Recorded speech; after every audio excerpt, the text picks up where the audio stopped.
Hello. I looked forward a lot to owning a Cintiq Pro for years. Obviously, I could not afford one, and I continued to dream and wish. I finally got one after much savings and borrowing some money.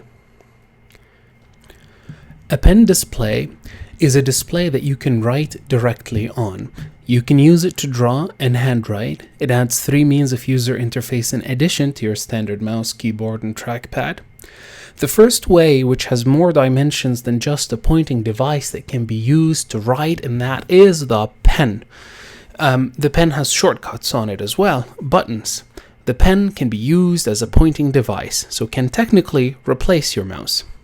It adds another dimension to its use, as when you press on one of its shortcut buttons, you can also change the function of the pen. It adds a third dimension to the pointer device experience, which is tilt support and pressure sensitivity support. The second mean of user interface is touch capability, which functions as expected. It's not a native operating system experience, but rather based on the pointer device capabilities. And so you can use it to, you can use your fingers to scroll, multi-touch gestures work, and a single finger to tap and click. Where it is not as fluid as an iPad or other tablets out there, I found it refreshingly nice to use because my brain knew that this is a computer touch interface on a Mac in my case, and that it will be different. And good news, it is consistent with itself. The same kind of gesture or touch input will yield the same results always in the respective programs. So I did not think it's a gimmick. I love it. Note that not all pen displays support touch. The third and final way is shortcut keys. Those come built into the Wacom Cintiq Pro 27, whereas with other displays or other tablets, you may not have them. You may also have an express key remote or remote of some sort with shortcut keys. I find these incredibly important for things like zoom, undo, toggle display, precision mode drawing, to bring up on-screen display menu or OSD. And in the case of Wacom, they can give you this further customization of many shortcuts that you can bring up on display and touch with a touch of a button. One of the short key cut buttons, and then you can use your finger or the pen to operate the on-screen display menu. Over the years, and due to my limitations, I purchased a Wacom Cintiq 16, not a Pro, and a Wacom 1. Both of them had weak brightness, bad colors, and significant parallax, but that's what I could afford. However, they worked as advertised, which was good. They were inferior goods that were supposed to bridge the time until I finally owned my Cintiq Pro, a display that is laminated, meaning a glass overlies the pixels and the pen tip will draw where it touches the screen. The color, the brightness, and the display experience should be great. This is a product made literally for professionals, whether in arts or a profession that needs those extra up to 3 means of additional user interface, such as myself. I need to comb through my medical knowledge and read large volumes of books without having to expand my physical library anymore. No space. I need them for my personal drawing and diagrams of things like electrical pathways of the human heart, anatomy, procedures, and planning, etc. I also spend days on my screen, on my days off, up to 6 hours in front of the screen to try to gain said knowledge and or contribute to my patient care. This was supposed to be it. There's no way that there would be a major defect in such a device that would make it painful to look at. It should last me many years at ease, and I should never have to worry about upgrades for some time. Because I do not care for many of the upgrade features, to be honest. All I care about is enough pixel density and a good enough screen to look at and read from while holding a pen and annotating everything as I'm looking at it. That is the way I learn and I teach.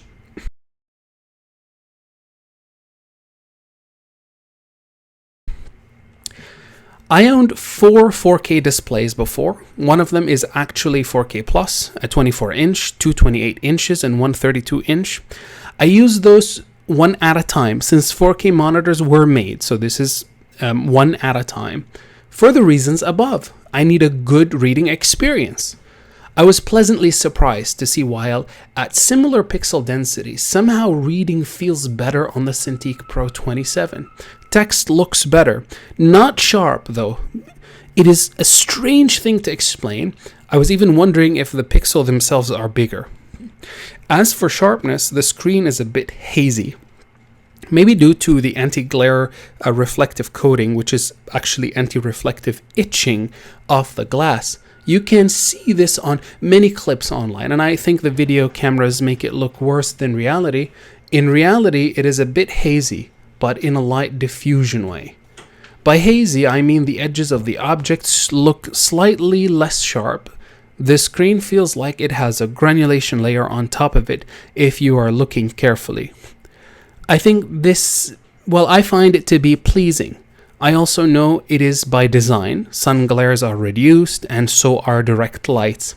Furthermore, my understanding is that the etching on the glass makes the pen feel more like paper. The colors, 10-bit per channel mind you, but better than my other 10-bit displays. By God, I love it. I described it to my wife as if I am looking into a crystal clear, clean lake in a clear weather, and I feel like I want to dive in it. And yes, the etched glass somehow adds positivity to this effect in my personal experience. I am sure it would annoy some professionals who need the sharpest image, so mind you, this is a point of review. I am not an artist and not a graphics person. My use case is different. By spending most of my life in front of computer monitors, even at work while writing patient notes, reading their images and data, and writing their reports, I have great appreciation for this. I also think the light diffusion effect reduces eye strain. Also, given the hospitals will have ISO monitors, I think I developed a good taste. Let me put it this way. For someone who uses an iMac or a Surface Studio, I don't use either, but if you do, and you enjoyed that sort of display, would you go back? This is a lower resolution than the two aforementioned, but genuinely feels better to look at from my short experiences looking at the two with my friends. Why, I do not know. The pen feel, well, the Pro Pen 3 feels better than the Pro Pen 2, despite what some reviewers online have claimed that they are virtually the same. They are not. While similar specs and removed eraser, and admittedly, that made me a bit confused. When I held it though, I realized with a thinner, longer tip, less parallax, better materials, it is the best experience of a pen I have ever had, hands down. To that, I congratulate the engineers. I used it in its naked form, and it reminds me of an Apple Pencil, and I used it with a flared rubber tip, which does not hold the fingerprints as does the old Pro Pen 2. I love the new design. There is enough borders for me to draw outside the borders, probably not great for artists who need to make large stroke gestures and actually enjoy large bezels, and I love the space saving on my small desk. I love the materials, the metal and the rubber grips are all well built, and the pictures do not do it justice. But it looks premium enough that I would love to showcase it on my desk to anyone. The new cable management system is sweet. The two back covers are great. They're nice, symmetrical, small enough. The cable quality is high to say the least. All cables needed are in the box. The 1/4 inch UNC thread holes along the top two and two on either sides make moving the pen tray easy and allows you to mount accessories. Obviously, the standard VESA mount is a great addition.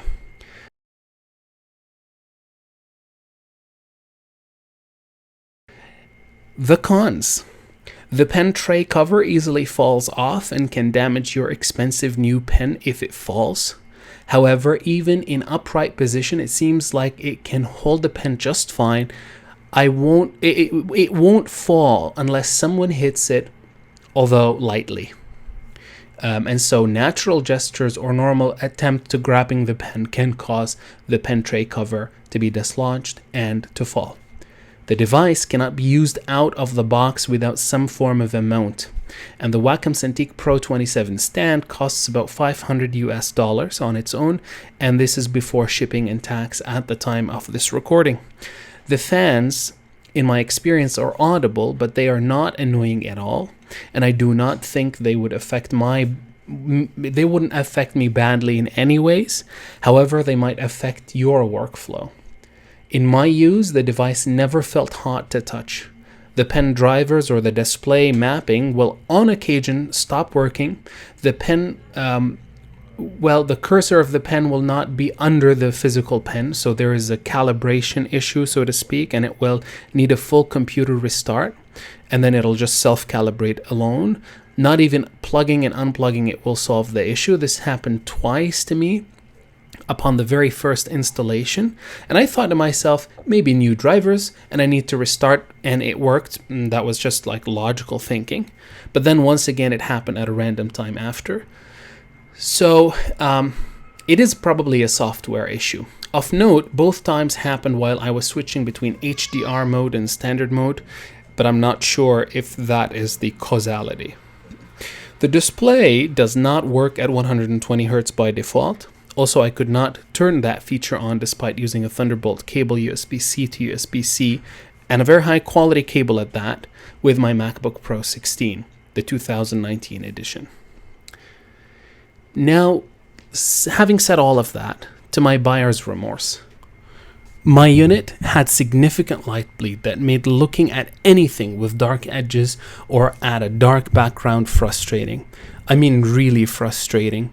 The lower right border, and more so above the lower right corner on the side, there is enough white light bleed that it will distract from anything I am looking at. Watching a movie with black bars to my eye is not possible. It is too frustrating that it is simply not possible. Now, I do not use the Wacom for movies, but this is to illustrate the idea, and I did open a few black barred material just to assess the light bleed issue. I do write on OneNote constantly, and I always keep it open to the right side or to the right lower corner, and this is my usual setup, and I like to use it in dark mode, so a dark background. Watching a lecture or a YouTube video can also be annoying. I had to stop using dark backgrounds just to tolerate this. There is also a change in light hues with different viewing angles. Moving your head would change the picture's brightness like a wave of faint light that would be moving with your head, and it is not the whole screen. It's as you move, you kind of see this wave of light moving with you. It's very hard to explain, and it doesn't capture well on camera. I think this is by design, so this is something to keep in mind. I am sure my specific unit is a faulty unit, and that is something that happens. What makes me frustrated even more is that on Reddit and on YouTube and online, there are a few reports of the same issue with older Wacom Cintiq Pros, the Pro 32 and the Pro 24, and I wonder why. What kind of manufacturing process would not ensure such quality control? I wonder if I am the first one to mention this online, given how new the Cintiq Pro 27 with the Cintiq Pro 27 lineup of 2022. Furthermore, given shipping times and customs and the kind of lost time incurred, it makes even replacing a unit like this frustrating. I say this because, again, I believe Wacom, this is a great company, and I love it so much. And I have praised it for at least 12 years to my friends and family, and used many of their pen displays and 2 of their cheaper pen displays and many of their pen tablets over the years. Wacom should do better. It is not okay to be able to just simply do a simple Google search and find the same problem mentioned a few times over on Reddit and on other websites with a professional tablet that would cost at least north of 2,000 USDs. In my case, I spent about 4,200 USDs, including shipping, tax, and customs. It really is not okay to be able to easily have this frustration with this kind of issue. My next point was Wacom customer support. They could not help me with the issue because I live outside their shipping territories, but they were kind enough to confirm that the unit is faulty. My expectations is, well, my work does not involve graphics, HDR content creation, or art even per se. I can suspect a graphics or a media content creator would be far more frustrated than I am. After all, this is supposed to be a reference monitor, true tone, skin tone calibrated. The device was announced less than 2 months ago. Cintiq seemed to be the industry standard, and it comes when it comes to pen displays, and I was expecting something that would rival the Apple XDR display in beauty and perfection, while also unleashing my creativity with the added means of interaction and dimensions of control with the pen and touch and shortcut keys. That continues to be my expectation. But for now, I am sad. I still love Wacom, but I am sad.